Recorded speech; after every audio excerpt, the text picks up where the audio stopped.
Out for you. This is Storm Team 8.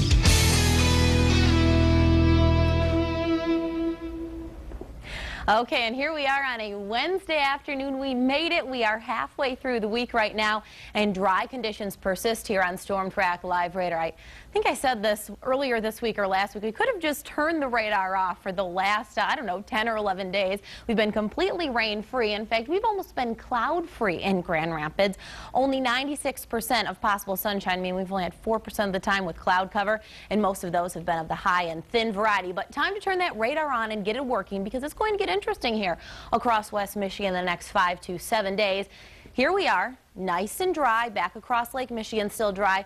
Couple of scattered showers here through parts of Wisconsin. This is along a low pressure system and frontal boundary that's eventually going to press into our area. Looks like it comes through here right along about Thursday night into the very early morning hours of Friday, so even slower than originally anticipated. And look at this bulk of rain. There is some thunder and lightning embedded in this near Waterloo, Cedar Rapids as you head toward the Quad Cities. This is eventually going to push our way, but it's not really going to arrive here until during the day tomorrow.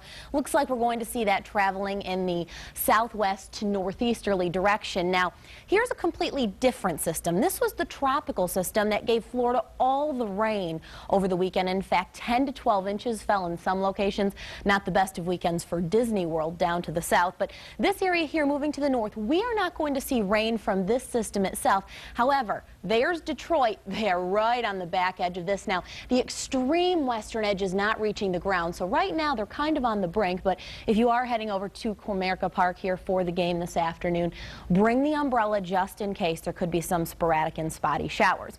In terms of our weather, though, the visible satellite, we put this into motion starting at 9 o'clock this morning. Here's some of those high, thin clouds off to the east of US 127. And if you look out the window right now, you can definitely see a couple of those, and we are going to be dealing with them as we head through the rest of the afternoon. But dry conditions hold on. A very pleasant evening throughout West Michigan. If you want to go out and take a walk or a run, maybe take the bike out there, I think all of those sound like great activities, and it's not going to be too hot and not too cold with temps falling through the 60s this evening. Our rain arrives tomorrow southwest to northeast. It's going to be a slow progression too, so areas to the north and east of Grand Rapids, you may get through the morning and part of the afternoon on the dry side before that rain moves in. And once it does, this is opening the door to seeing fall-like temperatures, and those below normal temps start next week. So here are those temps across the area right now. We're holding largely in the mid to upper 60s, 67 at the Ford Airport. Winds out of the southeast at about 5 to 10. That's where they'll stay this afternoon into the evening hours.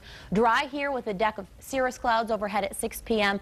Temps still in the low 70s. We fall into the 50s by midnight. Still some thin spots here. In fact, I wouldn't completely rule out a couple patches of fog as we head into the very early morning hours tomorrow. We drop into the mid-50s overnight. Could be a shower here as early as tomorrow morning, but notice what's trying to move in from the west tomorrow afternoon. It's going to be slow but steady as that rain moves in. In some locations, once it does, Thursday night through early Friday, could see about a ½ inch of rain, give or take about a 1/10 of an inch on either side of that. And then Friday, the wind picks up. Even though the rain showers are going to end, it stays windy here on Saturday. Sunday, another system gives us a chance for a couple of scattered showers. Not a complete rain out, but Emily, those temperatures, big difference as we head into the weekend. Upper 50s to near 60, and it looks really cold. However, those are the temperatures we're supposed to have for the second into the third week of October. So really it's been an early treat. Trick or treat, been a treat. That's right. Did you notice I had the Halloween candy on the... Yeah, yeah. Very cute. Thanks, Laura.